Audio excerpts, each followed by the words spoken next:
ప్రార్థన చేసుకున్నాం కనుక చక్కగా ఈరోజు ఆదివారపు ఆరాధన ప్రారంభించుకున్నాం. చక్కగా కానుకలు వేసుకున్నాం, బల్లబుచ్చుకున్నాం, అంత బాగుంది. మరి మన ఆత్మలో రక్షించడానికి శక్తి కలిగినటువంటి మంచి వాక్యాన్ని కూడా ఈరోజు నేర్చుకుందాం.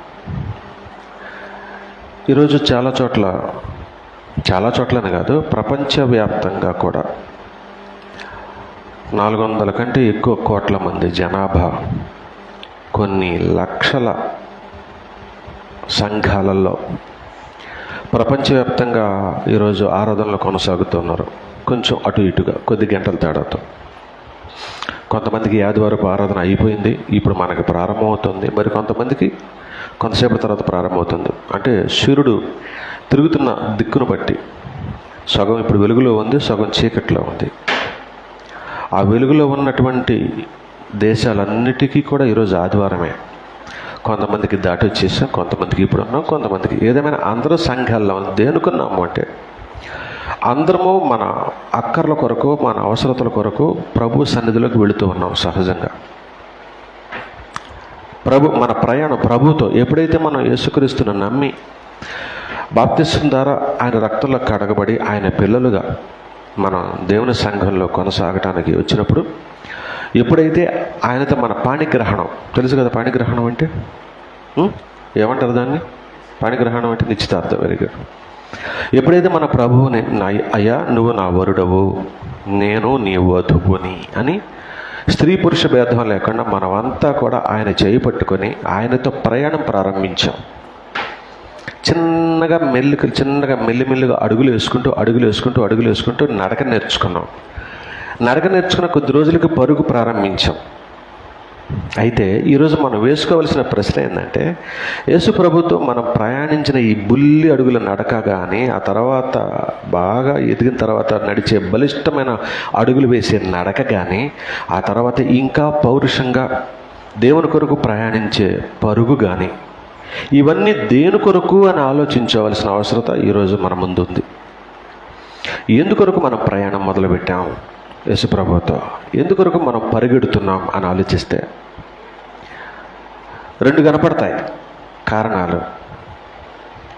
మొదటిది జీవము, నిత్య జీవము, నిత్యము ఉండే జీవం. అది ఈ భూమి మీద కనపడదు. ఈ భూమిని దాటిన తర్వాత, మరణం అనే పేరుతో ఈ భూగ్రహాన్ని విడిచిపెట్టిన తర్వాత మన ఆత్మకి ప్రారంభమవుతుంది నిత్య జీవము అనే అద్భుతమైన పరిస్థితి. ఇక రెండవది మరణము.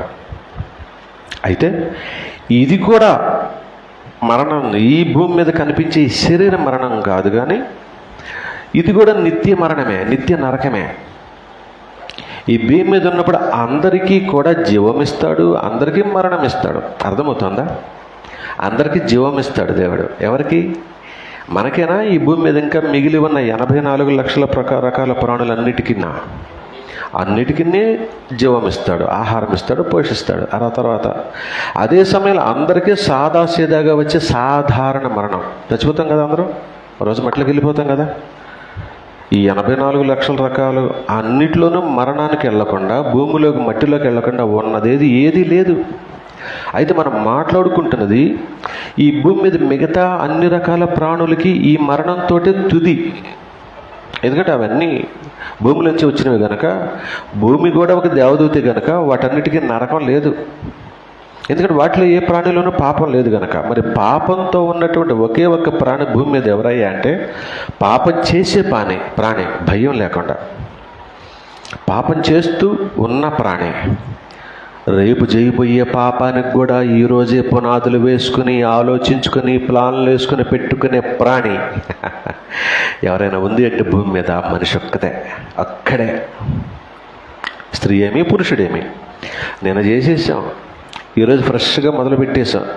రేపటికి కూడా ఈరోజు లెక్క రాసి పెట్టుకుంటాం. రేపు ఎవరిని దోచుకోవాలి, రేపు ఎవరిని కాచుకోవాలి, రేపు ఎవరిని ముంచాలి, రేపు ఎవరిని పాడు చేయాలి, ఎవరితో పాపం చేయాలి, ఈరోజు లెక్క రాసి పెట్టుకుంటాం. అంటే నిన్న నేడు రేపు ఏకరీతిగా ఉన్నవాడు దేవుడైతే, నిన్న నేడు రేపు ఎప్పుడు పాపంలో కూడా ఏకరీతిగా ఉన్నవాళ్ళం మనమే. ఏమాత్రం వెనకడం, భయపడం.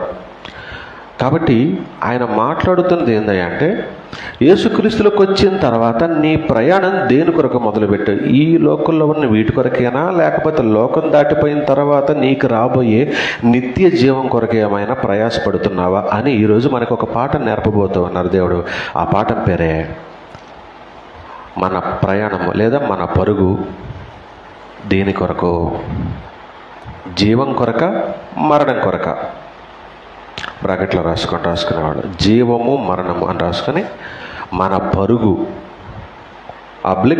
ప్రయాణము దేని కొరకు? మాట్లాడుకుందాం, నేర్చుకుందాం. సిద్ధమా మీరంతా? నిజంగా రైట్. ముందు కొనసాగదాం. పాత నిబంధన గ్రంథంలో కొంతమంది, ఇప్పుడు మనకెందుకు, మనం ఏదైనా నేర్చుకోవాలంటే భూమి మీద మంచి ఉంది, చెడు ఉంది, అవునా? ఉంది కదా. ఏదైనా నేర్చుకోవడానికి ఎవరు గురువులు? చెప్పాలి. ఎవరు గురువులు? మన పూర్వీకులు ఉన్నారు, ప్రస్తుతం ఉన్న సమాజం కూడా ఉంది. అప్పుడు అలా చేశాడు, వాడు మంచి చేశాడు, మనం కూడా మంచి చేయొచ్చు. వాడు చెడు చేస్తే ఎలా జరిగింది కాబట్టి మనం చెడు చేయకూడదు. విచక్షణ మనకుందిగా. మన పూర్వీకులు వదిలేస్తే ఇప్పుడు మన సమాజంలో మనతోటి బ్రతుకుతున్నటువంటి సమకాలీకులు అంటారు, అవునా? సమకాలీకుల్లో మనోళ్ళు, వాడు పలానాడు దోచుకున్నట్రా. ఒకరోజు ఏంది సుడిగాలి, వాడి దెబ్బ ఏం కొట్టేసింది? తుఫాను. 100 గొడ్లను తిన్న రాబందు ఒకరోజు తుఫాను కొట్టుకుపోయిందట. 100 గొడ్లను తిందంట రాబందు. తిని ఎంత బలిసిందో, ఎంత ఒళ్ళు చేసుకుందో, ఎంత ఆనందించిందో. 1 కాదు 2 కాదు, ఎన్ని గొడ్లు? 100 గొడ్లను తిన్న రాబందు ఒక్క తుఫాన్లో కొట్టుకుపోయిందట. అలాగే చాలామంది ఈరోజు కొట్టుకుపోతా ఉన్నారు దోచుకొని. వాళ్ళని చూసి మనం పాఠం నేర్చుకుంటాం, అవునా? అలాగే కరోనాలో కూడా పలానావిడ ఏం సేవ చేశారా, లేదంటే కరువులో కూడా వాళ్ళు ఎంత కష్టపడి ఎంతమందికి పేదలకు అన్నం పెట్టారా అని కొంతమందిని అనుకుంటా ఉంటాం మనం, అవునా? వాళ్ళని మంచి అయినా చెడైనా మనం స్వీకరిస్తాం. ఇప్పుడు మనకి పరలోకం చేరాలన్నా, నరకానికి వెళ్ళాలన్నా మనకి పాఠాలు నేర్పేవారు ఎవరున్నారు? ఈ బైబిల్లో ఉన్నారుగా, యేసుక్రీస్తు వారితో సహా, అవునా? పురాతన కాలం నుంచి 2000 సంవత్సరాల క్రితం యేసుక్రీస్తు వారు చనిపోయేంత వరకు అందరూ కలిసి మనకు అనేక పాఠాలు నేర్పుతూ ఉన్నారు. ఇప్పుడు మనం బైబిల్లో ఉన్న పాఠాలు నేర్చుకుంటేనే పరలోక వైపు వెళ్ళగలం. బైబిల్లో ఉన్న పాఠాలను నేర్చుకుని కూడా పాడైపోతే నరకానికి వెళతాం. ఈ 2 తేడాని మనకు అర్థమైతే ఈరోజు మనకు పాఠం చెప్పడానికి చాలామంది సిద్ధంగా ఉన్నారు. వీళ్ళు లోకస్తులు కాదు సుమా. లోకాలు నేర్పే పాఠం ఈ భూమి మీద పాడవటానికి, లేదా చెడిపోవడానికి, లేదా నాశనం అయిపోవడానికి, ఎక్కడన్నా ఒక చోట బాగుపడటానికి మనకి మార్గదర్శకులు కొద్దిమందే ఉన్నారు. నాశనం చేయడానికి మార్గదర్శకులు కోకొల్లలుగా ఉన్నారు. కోకొల్లలుగా లెక్క పెట్టలేనంతమంది సమాజంలో ఉన్నారు, మన వీధిలోనే ఉన్నారు, మన ఇంట్లో కూడా ఉన్నారు. కాకపోతే జరిగేంత వరకు తెలియదు మన ఇంట్లో వాళ్ళు కూడా ఉన్నారని మార్గదర్శకులు. ఏంట్రని వీళ్ళని ఎందుకు ఇలా పాడైపోయాడు, మా అమ్మని చూసి లేదా మా నాన్న చూసి అనే పిల్లలు కూడా ఉన్నారు. అది మంచిగా చెడైనా.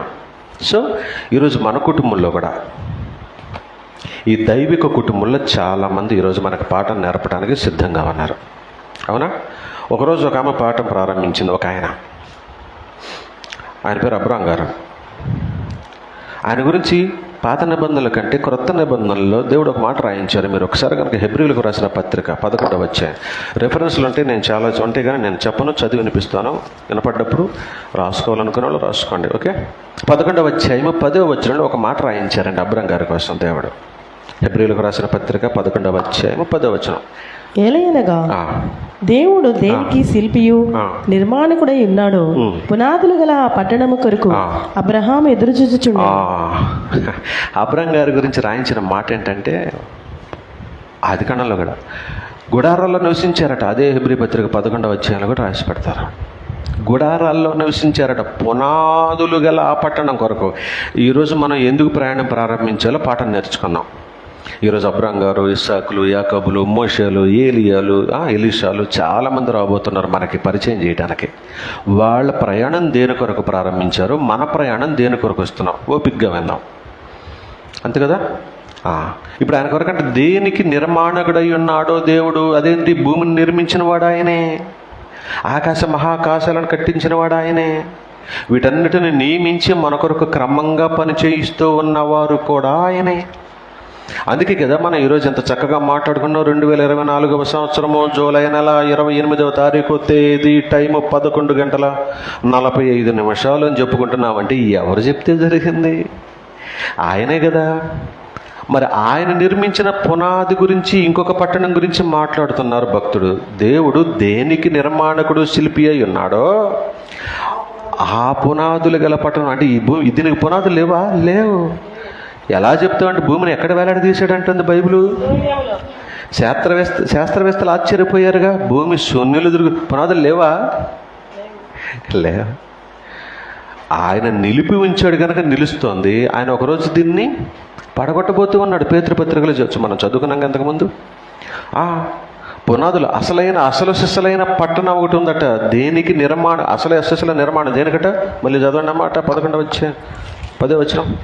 ఏలయనగా దేవుడు దేనికి శిల్పియు నిర్మాణకుడై ఉన్నాడు. పునాదులు గల ఆ పట్టణము కొరకు అబ్రహాము అంటే ఆయన ప్రయాణం దేనికి మొదలైంది? ఎక్కడో కాపురం చేసుకుంటూ ఉన్నాడు హాయ్ అనే పట్టణంలో. ఏం పేరు? ఏం పట్టణం ఆయన ఉన్నదప్పుడు? ఏ పట్టణంలో అబ్రహాం గారు నివసించింది?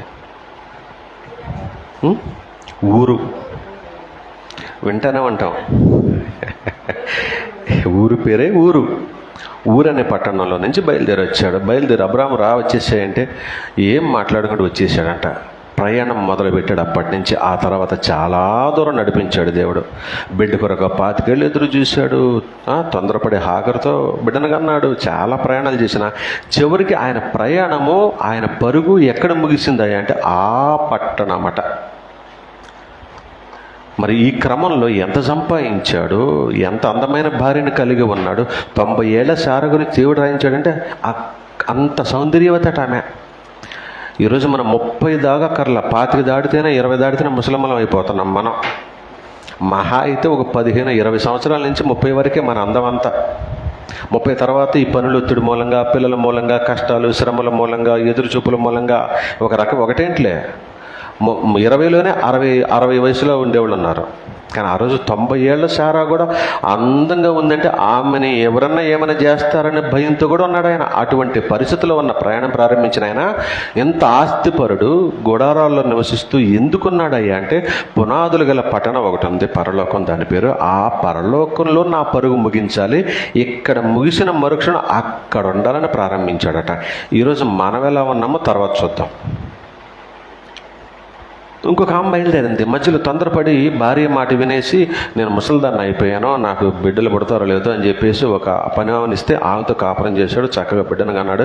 ఆ బిడ్డను మళ్ళీ దేవుడు ఎందుకురా బాబు అది ఇదని కోపడేటప్పటికి ఆమెను పంపించేశాడు. ఆ ప్రయాణం ఏమైపోయిందో తెలుసా? ఒకసారి చూడండి. ఆదికాండము 21వ అధ్యాయం 14 నుంచి 21 వరకు ఉంటాయి ఈ సంగతిలో. 14వ వచనం ఒకసారి చదువుకుందాం. కేవలం 14వ వచనం మాత్రమే. ఆదికాండము.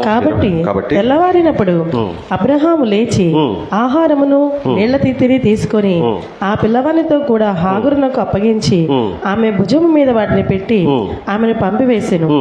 ఆమె వెళ్ళి బేర్షెబా అరణ్యములో ఇటు అటు తిరుగుచుండెను. ఇటు అటు తిరుగు. ప్రయాణం లేదు, తెలియదు, గమ్యం తెలియదు. సర్దుకుంటే చక్కగా ఉండేది. మెడపట్టుకుని నెట్టేంతవరకు తెచ్చుకున్నది ఆమె. బిడ్డనిచ్చాడు దేవుడు. పని మనిషి కదా, దాసి కదా, ఎంత గౌరవంగా ఉండాలి. బిడ్డగానేటప్పటికి యజమానురాలి మీదనే సూటిపోటిగా తిరుగుబాటు చేసింది. చూసావా, నీకు లేకపోతే నేను కన్నాను బిడ్డ, నేను పౌరుషంగా. చివరికి ఏమైందంటే ఇంత నీళ్ళ తిత్తి ఇంత ఆహారం తీసుకొని బయట పెట్టదు. ఎక్కడ పోయింది ప్రయాణం? తెలియలా. గమ్యం లేని ప్రయాణానికి మొదలుపెట్టేసింది. తెలియలే గమ్యం. అటు ఇటు తిరుగుతుందట. ఈరోజు మనలో కూడా చాలామంది ఇలాంటి ప్రయాణాలతోటే ఉన్నారు. చాలామంది హాగర్ లాగానే ఉన్నాం. ఆహారము నీళ్ళ తిత్తి నెత్తి మీద పెట్టుకొని, అవసరాలు, కరువులు, కాటకాలు నెత్తి మీద పెట్టుకొని, అప్పులు, తిప్పులు, జబ్బులు, రోగాలు నెత్తి మీద పెట్టుకొని ఎక్కడికి వెళ్ళాలో తెలియక అటు తిరిగి ఈటు తిరిగి ఆ సంఘమని ఈ సంఘమని, ఆ గుడని ఈ గుడని, ఆ దైవజనుడి ఈ పాస్టని, ఆ చేతబడి వాడని, ఆ సిద్ధాంతాన్ని, వాడని వీడని తిరిగి తిరిగి తిరిగి గమ్యం లేని బ్రతికైపోయింది మనకే. చివరికి అక్కడ ఇక్కడ చేసి చివరికి ఎక్కడ దొరక్క మరల ఏదో ఒక చర్చిలో వచ్చి కూర్చున్నారు. సమస్యలు నెత్తి మీద అవే ఉంటాయి. లోపల మనశ్శాంతి ఉండదు, ఏకాగ్రత ఉండదు. ఇందాక మనం మాట్లాడుకున్నట్లుగా ఫస్ట్ మొదటి మెసేజ్లు ఏంటిది? భయభక్తులు లేవు. తిరుగుతూ ఉంటాం ఇంకంతే. ఇక్కడ ఏమన్నా మాట జరిగితే ఇంకో చోటకి వెళ్తాం, అక్కడ ఏదైనా మాట అంటే ఇంకో చోటకి వెళ్తాం, అక్కడ ఏదైనా బో పెట్టకపోతే ఇంకో చోటకి వెళ్తాం, అక్కడ మర్యాద అవ్వకపోతే ఇంకో చోటకి వెళ్తాం. ప్రయాణం నిలకడైన ప్రయాణం లేదు, స్థిరమైన ప్రయాణం లేదు. ఎలా ఉంది మన ప్రయాణం అంటే అటు ఇటు ఏంటట భలే రాయించాడు ఆ మాట. నాకు భలే నవ్వుస్తుంది చదివినప్పుడల్లా. ఇటు అటు తిరుగుతున్నాడు, ఎటు పోలేదు తెలియలా. ఒక్కరోజు చక్కగా అంత పెద్ద అధికారం ఉంది, దాసి అయినప్పటికీ రాజావారి క్రింద భారీగా ఉంది. ఆ రోజు అలవాటే కదా దాసులకి యజమానితో మంచిగా చక్కగా బ్రహ్మాండమైనటువంటి కాపురం. పైగా ఎన్నేళ్ళు తెలుసా? 11 ఏళ్ళు 12 ఏళ్ళు. ఈ యేసబ్బు ఇస్సాకు పుట్టిన నాటికి ఈ ఇస్మాయిల్కి 14 ఏళ్ళు తేడా వానికి వీనికి. తెలుసా మీకు? తెలీదు మనకే. అంటే 14 ఏళ్ళు బిడ్డ, 14 ఏళ్ళు బాగానే ఉంది. మెడపట్టుకుని నెట్టించుకునే పరిస్థితి ఎందుకు వచ్చిందంటే గత్యంతరం లేదు, ఇక ఎటు పోవాలో తెలియదు. అలాగైపోయినాయి మనలో కూడా ఈరోజు గమ్యం. చాలా ఏళ్ళు సంఘాలని ఉంటాం. చూసావా? అహంకారం అట. భలే ఉంటాయి కదా ఈ పేర్లు. తగ్గదు అహంకారం, గర్వం తగ్గదు. ఎదుటోళ్ళు అంటే చిన్న చూపు. మన స్థాయిని మర్చిపోతాం కోపం వస్తే. ఇప్పుడు హాగర చేసింది అదే. తన స్థాయి అంటూ తెలియక యజమానురాల మీద నిష్ఠూర వాడుతూ ఆమెను సూటిపట్టి మాటలు మాట్లాడితే యజమానురాలు ఊరుకుంటుందా? అవునా? మంచి బిడ్డనిచ్చాడు. ఏం పేరు ఆ బిడ్డ పేరు? ఇస్మాయిల్ కాదు, ఇస్సాకు. ఇప్పుడు ఆ ఇస్సాకు ఆయన ప్రయాణం ఎలా ఉందో చిన్న బిడ్డగా ఉన్నప్పుడు. మీరు నెక్స్ట్ పేజీ తిప్పండి, 22వ అధ్యాయం. ఒకసారి పేజీ తిప్పితే అందులో మంచి మాట ఉందండి. 7వ వచనం ఒకసారి చదువుతారా? 22వ ఇస్సాకు తన తండ్రి అయిన అబ్రహాముతో, నా తండ్రి. ఈ బొడ్డోడు అప్పటికి చిన్నోడు.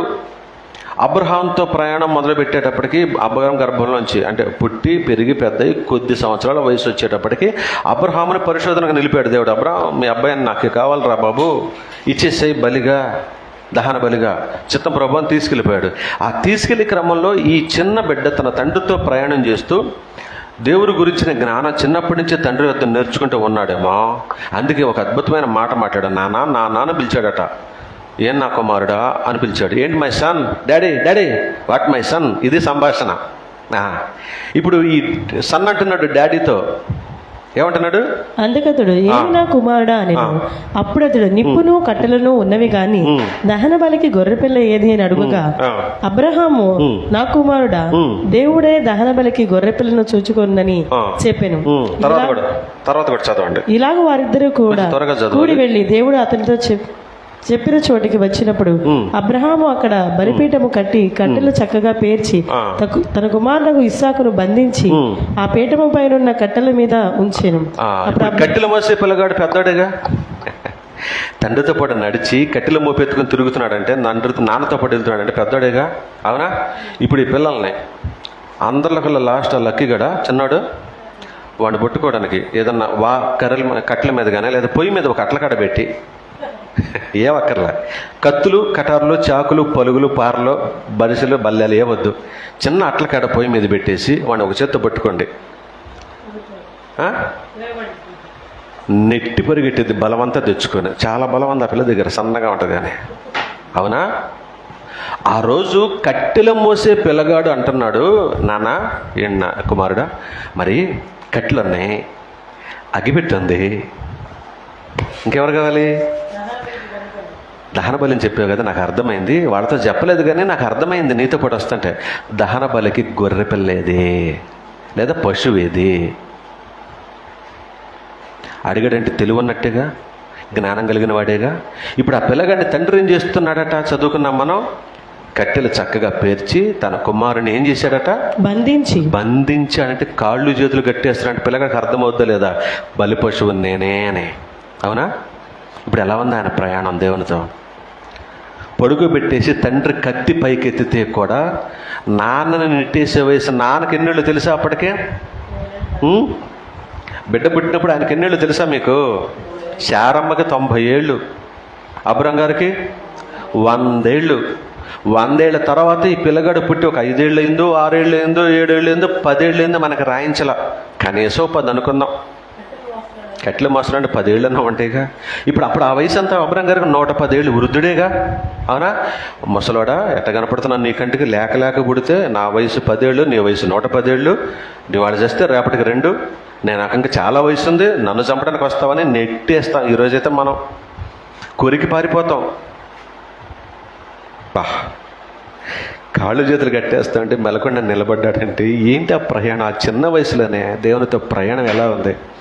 ఎప్పుడైనా ఇలా చదువుతామా వాక్యాన్ని మనం?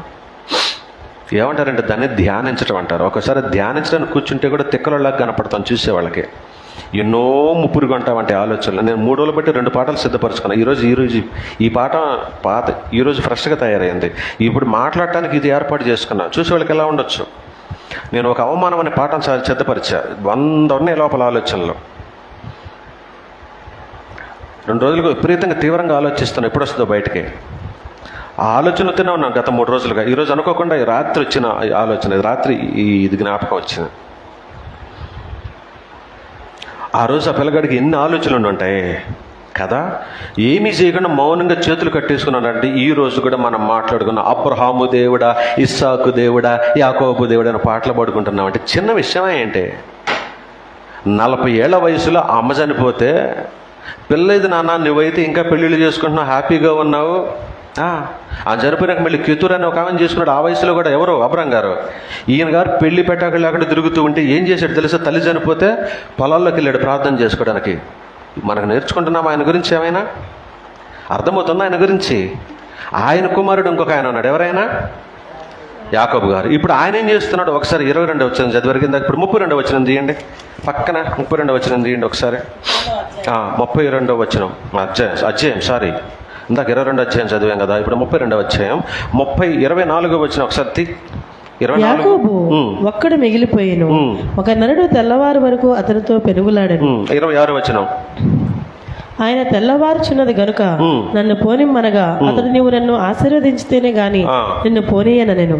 28 వచ్చిన అప్పుడు ఆయన నీవు దేవునితోనూ మనుషులతోనూ పోరాడి గెలిచితివి గనుక ఇక మీదట నీ పేరు ఇశ్రాయేలే గాని యాకోబు అనబడదు. ఇప్పుడు ఏమన్నాడు? నన్ను ఆశీర్వదిస్తే గాని పోనీయనని తగువాడట. ఎవరితోటి? దేవదూతతోటే.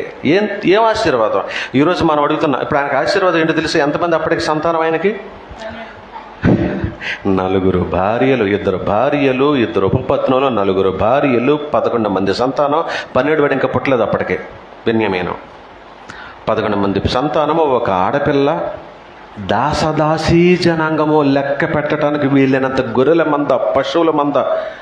ఇంత మందితో బయలుదేరిన ఆయన దేవదూతతో పోరాడాల్సిన పరిస్థితుల్లో నన్ను ఆశీర్వదిస్తే తొడగూటి మీద కొట్టాడంట. తొడగూటి అంటే తెలుసా మీకు? తొడ అంటే ఈ నడుము కింద నుంచి ఈ భాగమే కదా.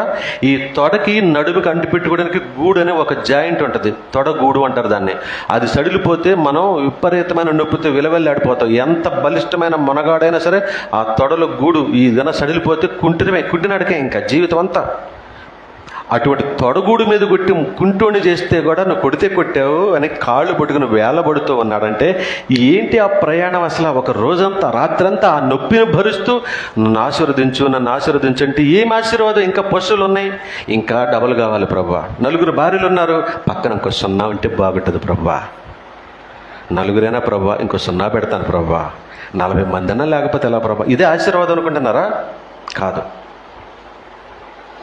నీ పేరు ఇక నుంచి యాకోబట్టి మోసగాడు అంటున్నారు కదా ప్రపంచం అంతా. మీ అమ్మ నాన్నలు కూడా నిన్ను మోసగాడని అనుకుంటున్నారు కదా. మీ మేనమామ, పిల్లనిచ్చిన మామ ప్లస్ మేనమామ ఇద్దరు ఒకటే కదా. ఏంటో ఆ మేనమామ గారి పేరు తెలుసా మీరు ఎవరికైనా? అమ్మా లాభాను ఫోన్లే. వీళ్ళందరూ నిన్ను మోసగాడు అంటున్నారు. ఇక నుంచి నువ్వు మోసగాడివి కాదు, ఇశ్రాయేలు నీ పేరు. ఇశ్రాయేలే కానీ ఏంటిది? యాకోబు అన్నప్పుడు అది కదా మనం చదువుకున్న 28 వచ్చింది. నీవు ఇక నుంచి మనుషులతో పోరాడి గెలుస్తుంది. ఇక నుంచి నీ పేరు ఇశ్రాయేలే కానీ యాకోబు అన్నప్పుడు. ఇశ్రాయేలు అంటే అర్థం ఏంటట? దేవునితో పోరాడేవాడివి, నువ్వు మోసగాడివి కాదు. అర్థమవుతుందా మనకే? దేనికోసం పోరాడాడు? ఆశీర్వాదం కొరకు, దేవుని ఆశీర్వాదం కొరకు పోరాడాడు. పరలోకపు ఆశీర్వాదం కొరకు పోరాడాడు. ప్రపంచం మొత్తానికి మార్గదర్శిగా ఉండటానికి పోరాడాడు. ఈరోజు మనం మాట్లాడుకుంటున్నాం అబ్రహాము దేవుడు, ఇస్సాకు దేవుడు, యాకోబు దేవుడు అని. దేవుడు ఎన్నిసార్లు రాయించాడు ఆ తర్వాత మోషేగాడి సందర్భంలో అరణ్య ప్రయాణంలో, అవునా? నేను అబ్రహాము దేవుడను, ఇస్సాకు దేవుడను, యాకోబు దేవుడను అంటే దేవుడే చెప్పుకున్నాడు నేను పలానా వాళ్ళ దేవుడిని అని. మనమంటాం పలానా వాళ్ళ భక్తులు అని. కానీ దేవుడు అన్నాడు నేను పలానా వాళ్ళ దేవుడిని అంటే ఎంత గొప్పగా భక్తి చేసి ఉంటారు. ఎలా ఉంది వాళ్ళ ప్రయాణం? ఆ యాకోబు సంతలో ఒక ఆయన ఉన్నాడు. ఆయన పేరు, ఒక చిన్న ఆయన అమ్మకానికి వెళ్ళిపోయాడు. తెలుసా ఎవరైనా? యేషోబు గారు, అవునా? ఇప్పుడు ఆయన ప్రయాణం ఎలా ఉంది ఒకసారి మీరు పరిచయం చేస్తే 39వ అధ్యాయం 12వ వచనం. అదే ఆదికాండము 39వ అధ్యాయం 12వ వచనం. ఇక నుంచి అప్పుడు ఆమె అతని వస్త్రము పట్టుకొని అతనితో శయనింపమని చెప్పగా అతడు తన వస్త్రమును ఆమె చేతిలో విడిచిపెట్టి తప్పించుకొని బయటికి పారిపోయారు. అతడు తన వస్త్రమును ఆమె చేతితో. అంతకంటే ముందు 9వ వచనంలో ఒక అద్భుతమైన మాట చెప్పాడు ఆయన నోటితో యూసుఫ్ గారు. అది కూడా చదువుకుందాం. నీవు అతని భార్య అయినందున నిన్ను తప్ప మరి దేనిని నాకు అప్పగింపక ఉండలేదు. కాబట్టి నేనెట్లు ఇంత ఘోరమైన దుష్కార్యము చేసి దేవునికి విరోధముగా పాపము కట్టుకుందనని తన యజమానుని భార్యతో అనెను. ఇప్పుడు యూసుఫ్ గారు ఏం ప్రయాణం చేశాడు? యూసుఫ్ గారు ఎందుకు పరిగెట్టాడు ఆ సన్నిధిలో నుంచి, ఆమె చేతిలో నుంచి? అర్థమైందా మీకు? దీన్ని వివరించాల్సిన అవసరం లేదుగా, మీకు అర్థమవుతుందిగా. యోసేపు ఒక చోట పనికి చేరాడు, అమ్మకానికి వెళితే, అవునా? ఎవరి పేరు ఆయన పేరు తెలుసా మీకు ఎవరికైనా? ఏంటి మీకు ఎవరు తెలియదా? ఇన్ని వందల సార్లు పోతీఫర్. కనీసం తప్పించుకోవడానికైనా కాస్త తెలివి ఉపయోగించండి. ఒక 4 కళ్ళు ఉంటాయి కదా మీ కళ్ళు, ఈ కళ్ళుని ఇలా ఉంచుకొని కొంచెం అలా పైకి ఇది కనుగుడ్లని ఇలా పైకి ఇస్తే 1-2 వచనాలు గబగబ చూసేస్తే పోతీఫర్ అని పేరు కనపడుద్ది. అది చూసి కూడా చెప్పొచ్చు. గుడ్లు ఒకచోట నిలపకండి. మిడిగుడ్లు వేసుకుని ఉన్నారు కదా, పెద్ద పెద్ద కళ్ళు ఇచ్చాడు కదా దేవుడు. అలా మామూలుగా వాటిని ఇలా తిప్పడానికి ఇచ్చాడు దేవుడు. అలా తిరుగుతాయి కొంచెం పైకి వెళ్తే పోతీఫర్ అని కనపడుద్ది. అప్పుడు మా చేత అనిపించుకునే కంటే చూసి చెప్పొచ్చు మీరు. పోతీఫర్ దగ్గర చేరాడు. ఆయన భార్య ఈయన మీద మంచి కుర్రాడు, చక్కగా నమ్మకంగా ఉన్నాడు, చక్కగా బాగున్నాడు, బలంగా ఉన్నాడు, అందంగా ఉన్నాడు. ఆయన వ్యభిచారపు తలపులతో వెంటబడితే, అమ్మా తల్లి నీకు దండం, నీ మీద తప్ప తన ఇంటి మొత్తం మీద అధికారం ఇచ్చాడు నాకు. ఎందుకంటే నువ్వు ఆయన భార్యవి, ఆయన సొత్తు. అర్థమవుతుందా? పాపానికి వ్యతిరేకంగా. ఇంకో విషయం తెలుసా? ఆయనకు ఎవరు మీటింగ్ చెప్పలేదు, సువార్తం చేయట్లేదు ఎవరు, అవునా? ప్రతి ఆదివారం బల్లవట్లేదు, మీకు జరిగినట్టుగా మర్యాదలు జరగట్లేదు, బోధ జరగట్లా. ఒక్కడే one and only one man army. మిగతా అన్నదమ్ములు, అక్క చెల్లెళ్ళు, ఆ భార్య, తల్లి, తండ్రి, అమ్మ, నాన్న మొత్తం ఎక్కడున్నారు? కనాన్ దేశంలో ఉన్నారు. ఈయనొక్కడే ఈజిప్ట్లో ఉన్నాడు. ఒక్కడే ఉన్నాడు. కానీ చిన్నతనం నుంచి నాన్న నేర్పిన భక్తి, నాన్న చూపించిన భయభక్తులు చూసి పెరిగాడు, విని పెరిగాడు. చెవులారా విన్నాడు, కళ్ళారా చూశాడు, హృదయంలో నింపుకున్నాడు. కనుక వెళ్ళాడు, కూర్చున్నాడు. ఎక్కడ ఒంటరిగా ఉన్నా కూడా తన చుట్టూ పాపపు సమాజం ఉన్నా సరే పాపానికి వ్యతిరేకంగా పరిగెట్టాడు. పరిశుద్ధతకు వెంటాడాడు, పరిశుద్ధత కోసం పరిగెట్టాడు. పై వస్త్రం, పై పంచి అంటాం కదా మనం, అది లాక్కుందామె వదిలేసి పారిపోయాడు. దాని ద్వారా తర్వాత 2 సంవత్సరాలకు పైగా జైల్లో ఉన్నాడు. ఆయన డోంట్ కేర్. ఆ తర్వాత ఆయన ఎంత హెచ్చించాడో తెలుసా మీకు? రాజే నా మీద తప్ప మొత్తం నువ్వేరా బాబు అన్నాడు. 2వ సింహాసనం వేశాడు. తన రాజ్యముద్రలన్నీ ఉంగరాలు తీసిచ్చాడు. నువ్వే ఈ రాజ్యానికి రాజువి, నువ్వే ఫరోవి, ఇంకంతే. పేరుకు మాత్రమే నేను రాజుని, అధికారం నీదే అన్నాడు. పేరుకు మాత్రమే నేను రాజుని, మరలా చెప్తున్నా, అధికారం నీవే, చలాయించి నువ్వే అన్నాడు. ఎంత ప్రయాసపడితే, ఎవరో చూడని చోట, ఎవరో లేని చోట, ఇద్దరు మాత్రమే ఉన్న చోట పాపం చేసినా కూడా 3వ కంటికి తెలియకుండా. 3వ కన్ను అంటే ఇద్దరు మనుషులకు 2 కళ్ళేనా ఉండేది? 3వ కంటి అంటే అర్థం ఏంటి? ఒక మనిషికి 2 కళ్ళు ఉన్నా చూపు ఒకటే.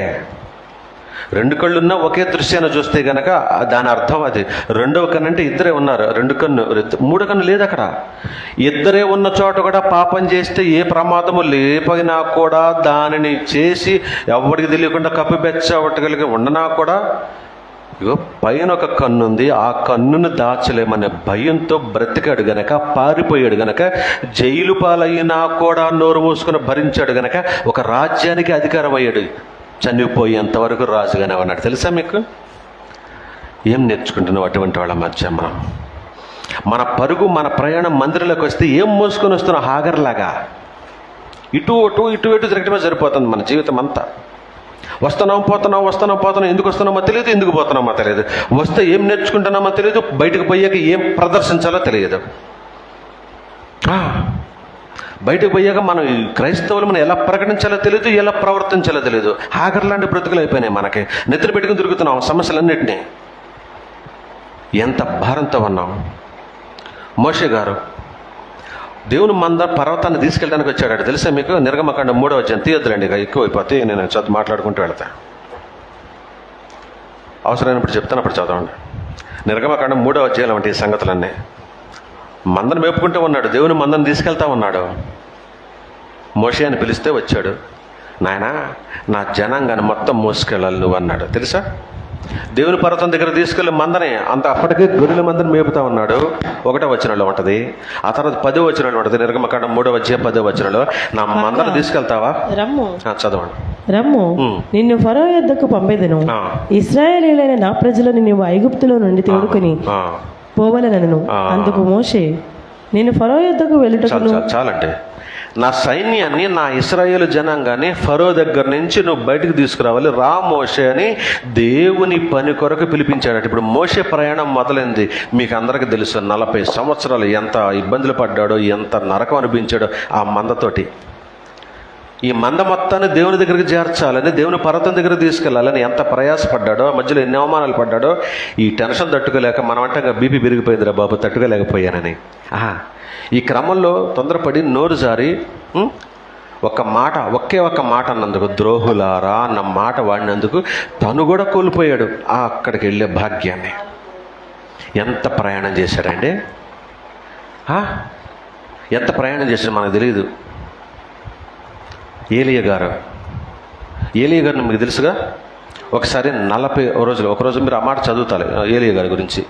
రాజుల మొదటి గ్రంథము 19వ అధ్యాయము 5వ వచనం 8వ వచనం ఉంటుంది ఈ సంగతి. ఒకసారి ఏలియా పడుకొని ఉన్నాడు ఒక చోట అలిసిపోయి. దేవదూత వచ్చి లేపింది. 5వ వచనం చదవండి.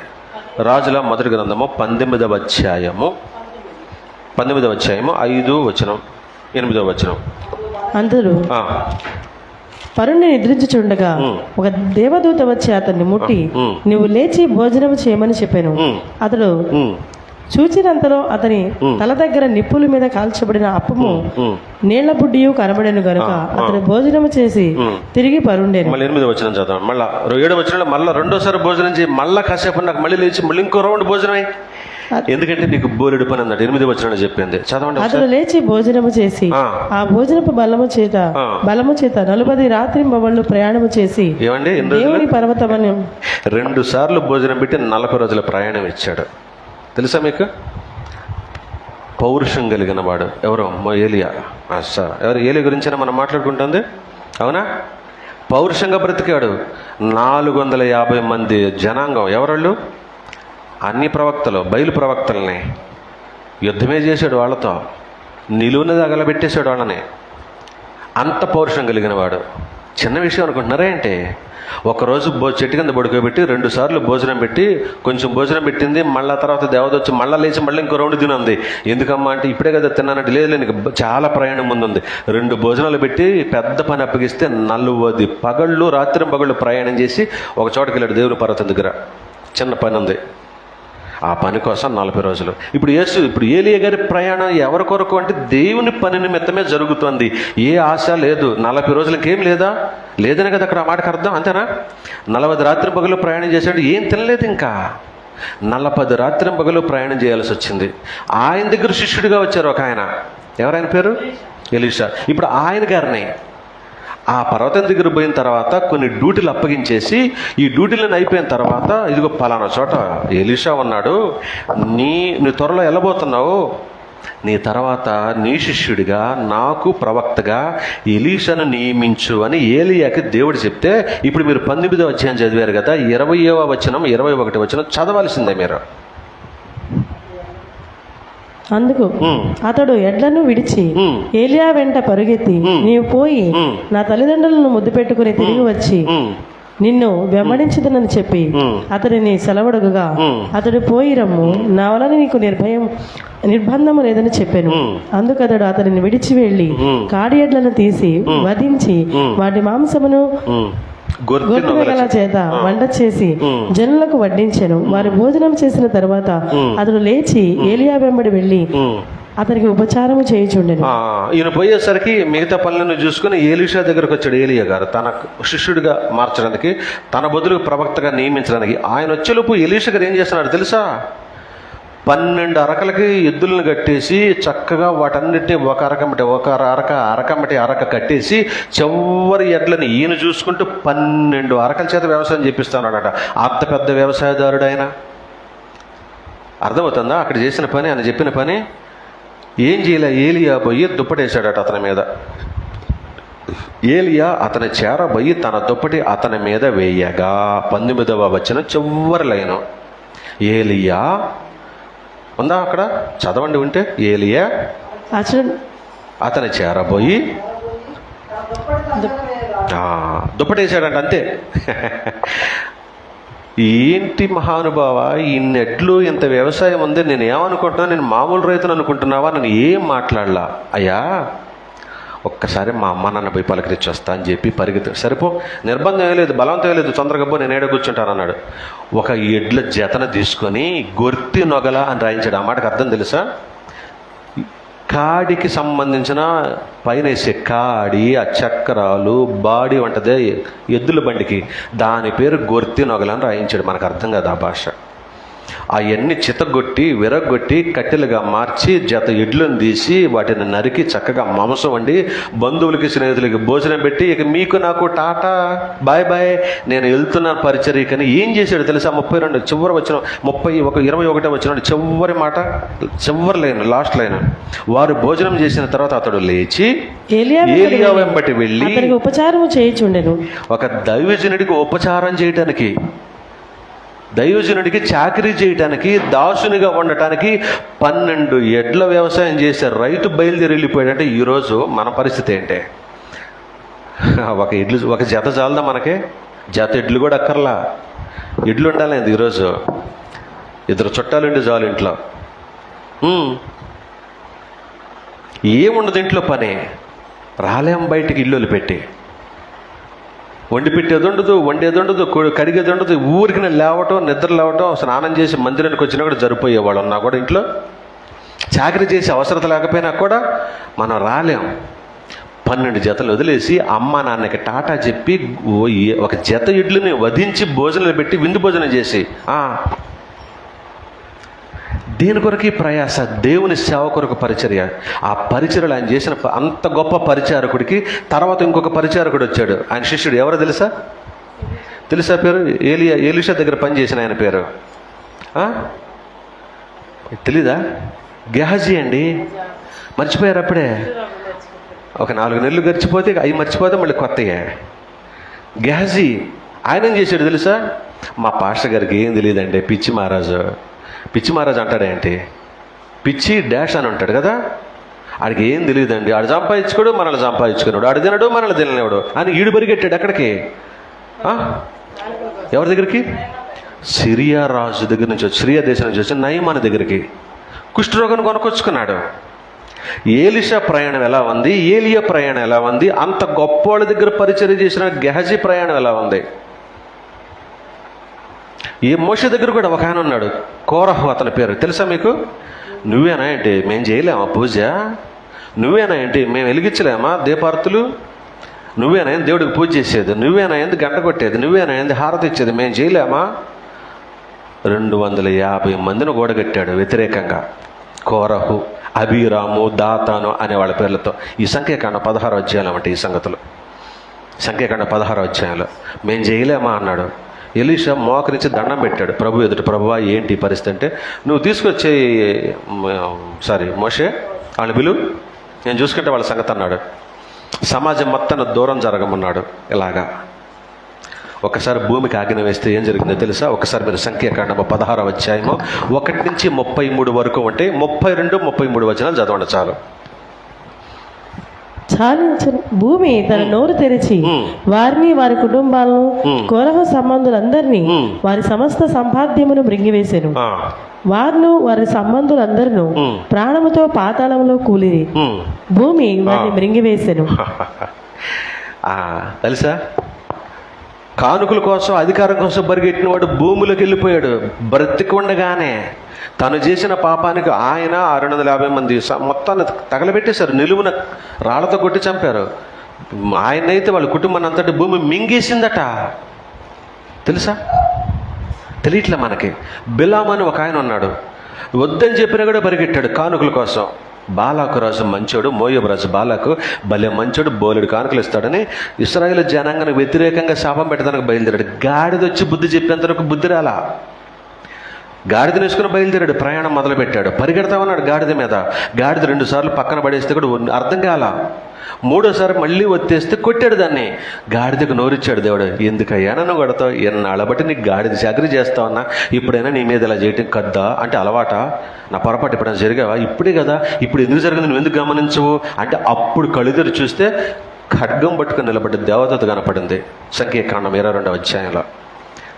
దేవుడు అన్నాడు, ఏమిరా అంత కళ్ళు మూసుకొని పోతున్నావు, కాను కొరకు పరిగెడుతున్నావు అంటే, తప్పు అయిపోయింది ప్రభువా అని మొత్తుకున్నాడు. అర్థమవుతుందా? అర్థమవుతుందా అంట. ఇప్పుడు మన కొత్త నిబంధనలకు వద్దాం. టైం కొంచెమే ఉంది, ఇంకా ఇప్పుడు టైం కొద్దిగా ఉంది. కొత్త నిబంధనలోకి వచ్చేద్దాం. ఒకసారి మీరు లోకాసు వార్త తీస్తారా ప్లీజ్? లోకాసు వార్త 24వ అధ్యాయం 12వ వచనం. ప్రభువు చనిపోయాడని తెలిసింది.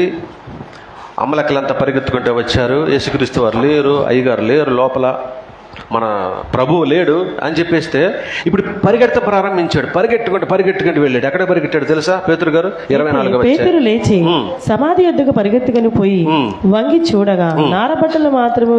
ఎందుకు పరిగెట్టాడంటే పునరుద్ధానుడైన యేసుక్రీస్తు వారిని చూడటానికి పరిగెట్టాడు.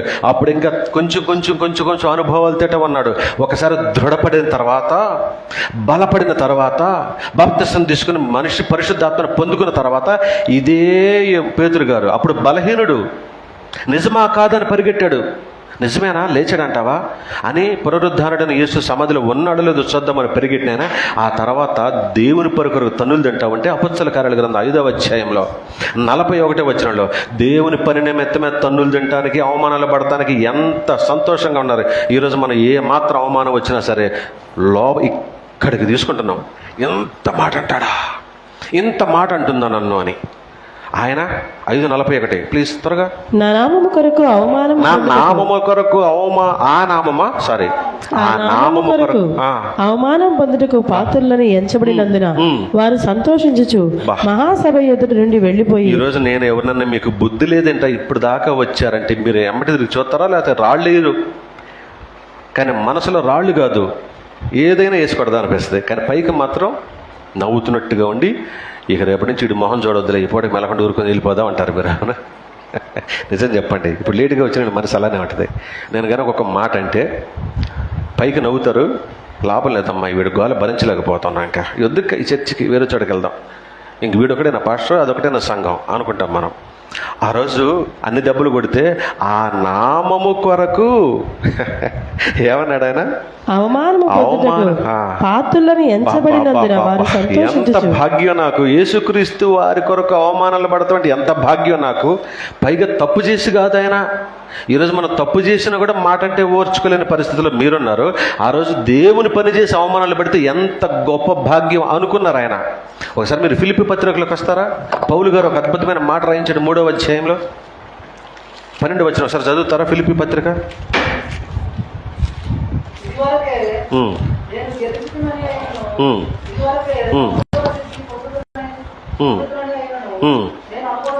అనుకోనట్లేదు త్వరగా.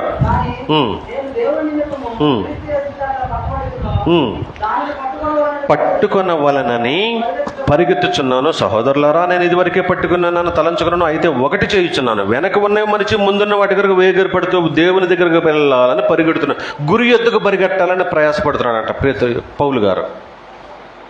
ఎన్నైనా జరగని, కొట్టని, తిట్టని, ఆయన అవమానాలు చూస్తాగా మనం హెబ్రీ పత్రిక 11వ అధ్యాయం ఆయన ఎన్నిసార్లు కొట్టాడు? ఒకటి తక్కువ 40 దెబ్బలు తిన్నాడట, 39 దెబ్బలు కొట్టారంట. ఎన్నిసార్లు బట్టలు లాగేశారో, ఎన్నిసార్లు అవమానాలు పడ్డాడు, ఎన్నిసార్లు భోజనం లేకుండా, ఎన్నిసార్లు నీటి ప్రమాదాలు, బాటసార్లు కొట్టారు, సముద్రపు దొంగల చేత దెబ్బలు తినాల్సి వచ్చింది, సముద్రంలో పడేశారు, అడవుల్లో ఉన్నాడు, ఆహారం లేమితో ఉన్నాడు, ఖైదులో ఉన్నాడు, జైలు పాలయ్యాడు. ఎన్ని దెబ్బలున్నా సరే గిరి యుద్ధకు పరిగెట్టాలనుకుంటున్నాను నేను. నా ముందున్న వాడు యేసుక్రీస్తు వారు. ఆయన లాగానే నేను కూడా ఆయన కొరకు ప్రయాసపడాలనుకుంటున్నాను, ఆయన లాగానే వెళ్ళాలనుకుంటున్నాను.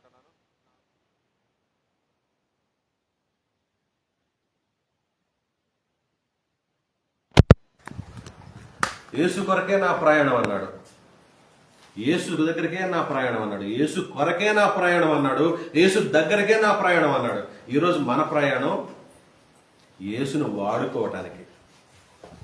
ఈరోజు మన ప్రయాణం, మన భక్తి యేసుని బ్రతికుండగా వాడుకోవటానికి. చనిపోయిన తర్వాత ఆయనతో కలిసిమెలిసి కలకాలం ఉండటానికి కాదు మన ప్రయాణం.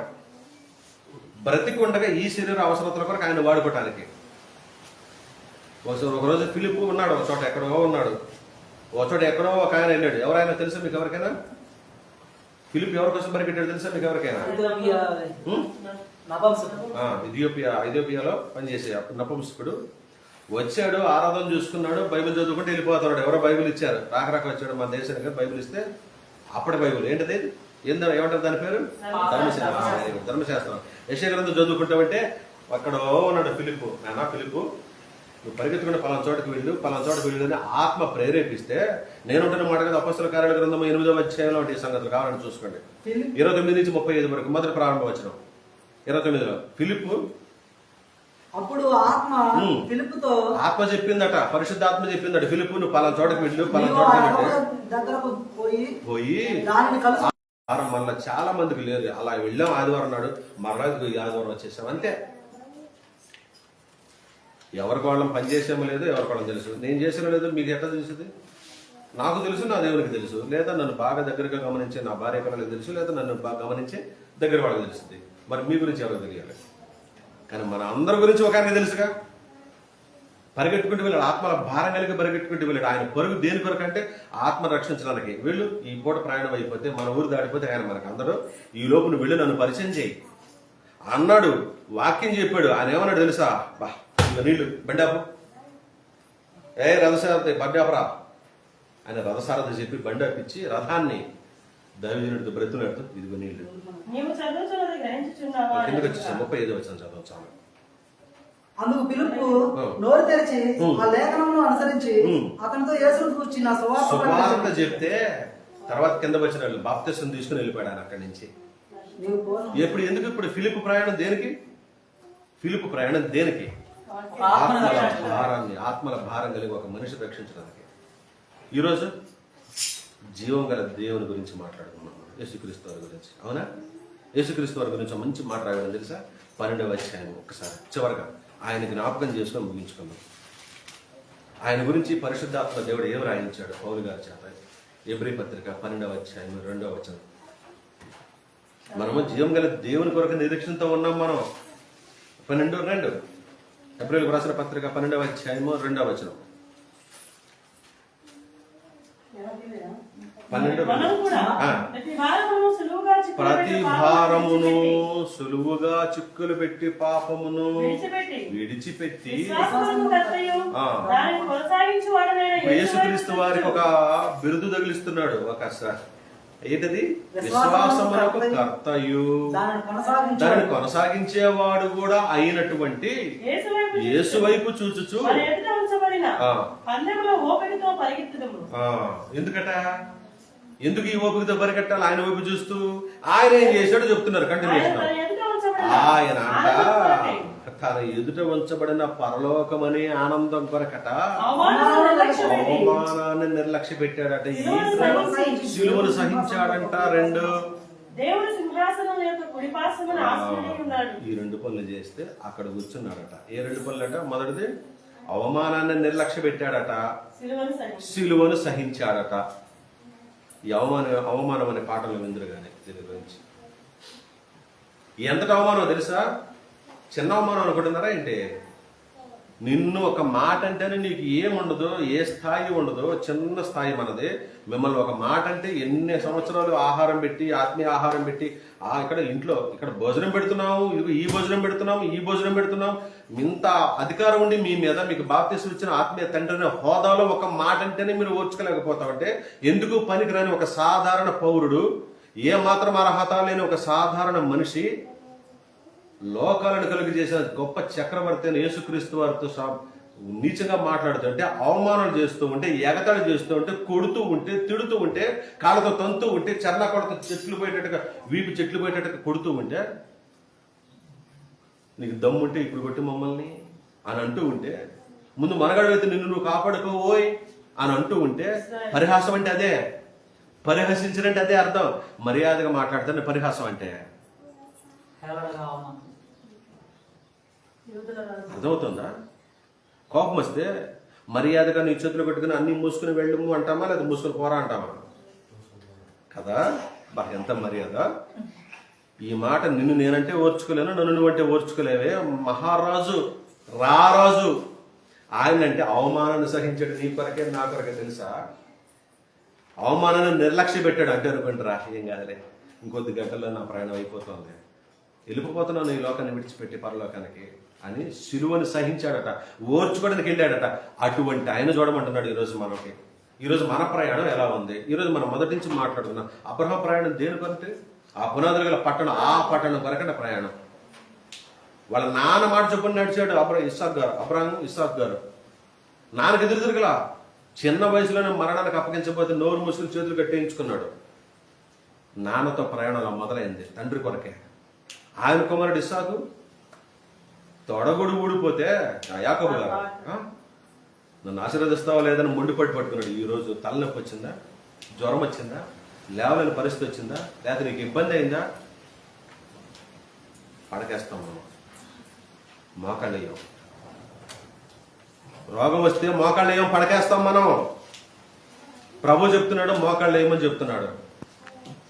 తెలుసా మీకు? నువ్వు మోకాలు వేస్తే పరలోకానికి వెళ్తావట. నీ మోకాలు పరలోకానికి చేస్తుందట నిన్ను. కాదు మనం మోకాలు వేయడానికి ఇష్టపడం. చేతులు చాచిన వాడు ఇక్కడే అడుక్కుంటుంటున్నాడు, ఇక్కడే బతుకుతున్నాడు. మోకాళ్ళు వేసి చేతులు చాచినాడు పరలోకానికి వెళ్తున్నాడు. ఆ చేతులు ప్రభు అందుకుంటున్నాడు. తేడా అర్థమవుతుందా మనకి? మోకాళ్ళు లేకుండా ఊరికి కూర్చొని చేతులు చేసి నాకు అది ప్రభువా ఇది ప్రభు అంటే ఇస్తున్నాడు, తీసుకుంటున్నావు, చనిపోతే నరకానికి వెళ్ళిపోతున్నావు. అదే మోకాళ్ళు వేసి నాకు పరలోకం ఇవ్వు ప్రభు అంటే ఆ చేతులు పట్టుకుని ఆయన తీసుకెళ్ళడానికి సిద్ధంగా ఉన్నాడు. మోషే గారి పరుగు దేని కొరకైంది? మధ్యలో కొంతమంది వచ్చారుగా, క్రొత్త నిబంధనల కొందరు కూడా ఒకడు ఉన్నాడుగా, దేమ ఆట వాడి పేరు. వాడు లోకాన్ని స్నేహించాడు అన్నాడు. ఆయన తెలుసా? పౌలు గారు లేఖ రాస్తూ తిమోతి మొదటి 2వ పత్రిక ఒకసారి చూద్దామా? 4వ అధ్యాయం 10వ వచనంలో దేమ స్నేహం లోకమును స్నేహించాడు, వాడితో మీరు పొత్తు పెట్టుకుని లోకాశల కొరకు వెళ్ళిపోయాడట. పాత నిబంధన గ్రంథంలోనైనా క్రొత్త నిబంధనలు కూడా కనపడుతున్నాడు ఒకడు, యోధ వాడి పేరు. అపొస్తలుల కార్యాల గ్రంథం 1వ అధ్యాయం 18వ వచనంలో ఏమంటే తెలుసా? 30 వెండి నాణాల కొరకు దేవుడు నమ్ముకున్నాడు. ఆ తర్వాత మారు మనసు పొందకుండా ఏం చేశాడు? ఊరేసుకుంటే చదివాడు అక్కడ 1:18 అపొస్తలుల కార్యాల గ్రంథం 1వ అధ్యాయం 19వ వచనం. మనకి ఈరోజు మంచిగా ప్రయాణం చేసిన వాళ్ళు కనపడుతున్నారు. ఈ సంగతి యెరూషలేములో కాపురం ఉన్న వారందరికీ తెలియవచ్చును గనుక వారి భాషలో ఆ పొలము. అపొస్తలుల కార్యముల గ్రంథము 1వ అధ్యాయము 18వ వచనం. ఈ యూదా ద్రోహము సంపాదించిన రూపానిచ్చి ఒక పొలము కొనెను. అతడు తలకిందులుగా పడి నడిమికి బద్దలు అదేంటి ఊరేసుకున్నాడు. ఊరేసుకుంటే బరువు గల్లాడు. తిని తిని తిని తిని బాగా ఊరిపోయాడుగా. 3.5 సంవత్సరాలు డబ్బు సంచి ఆడి దగ్గర పెట్టాడు. వీడు దౌర్భాగ్యుడు, ధనాశ అని మారతాడేమోనని యేసుక్రీస్తు భరిస్తే తిని తిని అందరికంటే ఎక్కువ తిని బాగా బరువు పెరిగాడేమో మనకు తెలియదులే. కానీ తాడు దిగితేనేగా కింద పడేది. తాడు దిగిందంటే బరువు అనేగా మనిషి. తాడు దిగితే తలకిందులుగా పడటం ఏంటి? పేగులను బయటకు వచ్చింది. నేను రాశాను, అక్కడ ఉందా మాట? నడిమికి నడిమి ఏంటి ఏంటి నడిమికి ఎక్కడ బద్దలవుద్ది? మనిషికి నడిమి ఎక్కడ? నడిమి మధ్య ఏంటి?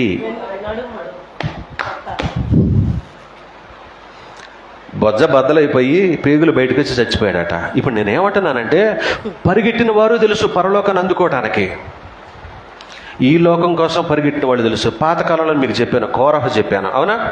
బిలాము గురించి చెప్పాను, గెహజీ గురించి చెప్పాను. కొత్త నిబంధనలో ఎవరి గురించి చెప్పాను ఇప్పుడు? దేమా, యూదా, వీళ్ళంతా కూడా ఈ లోకం కోసం పాకులాడి పాకులాడి పాకులాడి ఈ గెహజీ అయితే ఏం తెచ్చుకున్నాడు తెలుసా గిఫ్ట్గా? బా, కుష్ఠవ్యాధి కాలనీ ఏర్పాటు చేసుకున్నాడు. ఆయనతో మొదలైంది కుష్ఠకి పర్మనెంట్గా. చాలా కాలం వదిలిపెట్టలేదు. మొన్నటి దాకా కూడా ఇదే కుష్టే.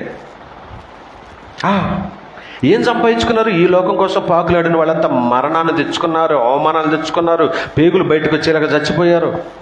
కానీ పరలోక కోసం ప్రయాణం చేసిన వాళ్ళు ఉన్నారే, లోకాశల కొరకు పరిగెట్టిన వారు నశించిపోయారు. దేవుని యొద్దకు, దేవుని కొరకు పరిగెట్టిన వారు మాత్రమే జీవించారు. అప్పుడు ఎప్పటికీ కూడా జీవించే ఉన్నారు. తెలుసా మీకు?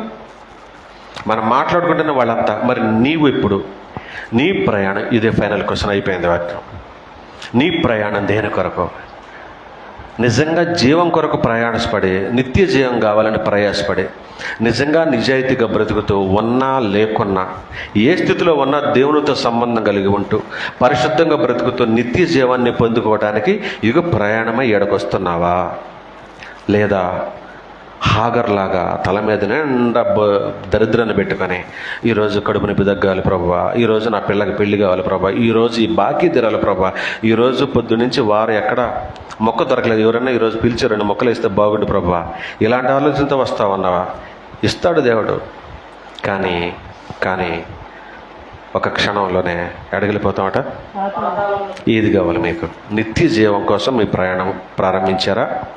కేవలం ఈ లోక సంబంధమైన అవసరాల కొరకు వచ్చేసి అవసరాలు తీరిపోగానే చచ్చిపోతారా? నిత్య నరకంలోకి వెళ్ళిపోతారా? మీ ముందే ప్రశ్నిస్తున్నాడు దేవుడు. ఏది కావాలో నిర్ణయించుకునే స్వేచ్ఛని మీకు ఇచ్చేశాడు, అధికారాన్ని మీకు ఇచ్చేశాడు, విచక్షణని మీకు ఇచ్చేశాడు, జ్ఞానాన్ని కూడా మీకు ఇచ్చేశాడు. ఆలోచించుకొని నాకు ఇది కావాలా, కాదు ఇది కావాలి అని. నిత్య జీవం కావాలంటే మాత్రం కష్టపడాలి, పని చేయాలి, అంతే. పొద్దునే మా ఆవిడ బాగలేదు, అంది, పడుకుంది. కానీ లేచింది, కొద్ది ఓపిక చేసుకుని కష్టపడింది. అద్భుతమైన టిఫిన్ రెడీ అయిపోయింది. ముద్దకే తలుచుకుంటూ థ్యాంక్స్ చెప్పుకుంటూ తిన్నా. కష్టపడితే మంచిది. బద్దకించి అలాగనే పడుకుంటే ఈరోజు ఏం తిన కూడా ఉపవాసంతో ఉండాను అని నీరసం వచ్చేది, పడిపోయేవాడిని. తేడా కనపడుతుందా? ఫలం కావాలంటే పని చేయాలి. నరకం చాలే, ఏం ఒక్కర్లేదు అనుకోండి, మీరు ఏం చెయ్యొద్దు. ఆయన ఇస్తూ ఉంటాడు, తింటా ఉండండి, వస్తూ ఉండండి, ప్రార్థన చేస్తూ ఉండండి, చప్పట్లు కొడతా ఉండండి. ఆ పాత చినిగిపోయిన నలిగిపోయిన నోట్లు ఎక్కడెక్కడ వెతుకులాడు, ఎక్కడ జల్లకపోతే తెచ్చి ఇక్కడ పడేయండి. హ్యాపీగా వెళ్ళిపోండి, హ్యాపీగా చచ్చిపోండి, హ్యాపీగా నరకానికి వెళ్ళిపోండి. లేదమ్మో అది ఎక్కడ హ్యాపీ రా బాబు, భలే చెప్తావు నువ్వు, ఇది కాదు హ్యాపీ. అగ్ని ఆరదు, పురుగు చావదట. భలే గుర్తుంటే మనకి. అది ఎక్కడ హ్యాపీ బాబు, అది నరకం, అది అన్హ్యాపీ. హ్యాపీ అంటే యుగ యుగాలు, తరతరాలు. నా పితరుడైన అబ్రహాము దగ్గర నుంచి ఇప్పటి వరకు ఎలాగ సంతోషంగా దేవుని సన్నిధిలో ఉన్నారో, ఈ తరంలో నేను కూడా నా తండ్రితో పాటు సంతోషంగా గడపాలి. ఎంత కష్టమైన పడతాను అనుకుంటారో కష్టపడండి, నిజాయితీగా బ్రతకండి, నీతిగా బ్రతకండి. పొద్దున మనం ఫస్ట్ మెసేజ్లో మాట్లాడుకున్నట్టుగా ఎవరైనా కొర్నేలు గారిలాగా నీ కుటుంబాన్ని, బంధువులతో, అందరితో దేవుని పరిచయం చేస్తూ, అందరి కొరకు ప్రయాసపడుతూ, అందరి కొరకు ఎలా ఖర్చు పెడుతూ మీకున్న దాంట్లోనే చనిపోండి. అప్పుడు నిజంగా సంతోషంగా దేవుని సన్నిధిలో ఉంటారు. ఏది కావాలో నిశ్చయించుకోండి. జీవమా మరణమా మీ ముందుంది. ఇప్పుడు మీ ప్రయాణం లేదా మీ పరుగు దేని కొరకో నిశ్చయించుకుందాం. దేవునికి మహిమ కలుగును గాక. అందరికీ వందనాలు. ప్రార్థన చేయండి.